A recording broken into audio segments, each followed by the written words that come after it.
ശക്തമായ മഴയിൽ ഇടുക്കി ഉപ്പുതറയിൽ വീട് തകർന്നു. 9 ഏക്കർ അമ്പാട്ട് കുട്ടിയമ്മയുടെ വീടാണ് തകർന്നത്. ആളപായമില്ല. രാഹുൽ വിജയൻ ഇടുക്കിയിൽ നിന്ന് ചേരുന്നു. രാഹുൽ, എന്തൊക്കെയാണ് വിവരങ്ങൾ?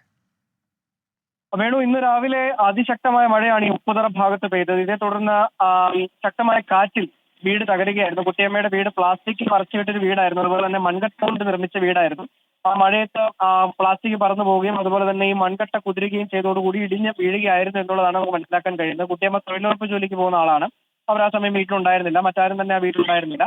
അതുകൊണ്ട് തന്നെ വലിയ അപകടം ഒഴിവായി എന്ന് വേണമെങ്കിൽ പറയാം. എന്തായാലും ആ പ്രദേശത്ത് ഇപ്പോഴും അതിശക്തമായ മഴ പെയ്യുന്നു എന്നുള്ളതാണ് മറ്റൊരു പ്രധാനപ്പെട്ട കാര്യം. വേണു, ശരി. രാഹുൽ വിജയൻ ഇടുക്കിയിൽ നിന്ന്.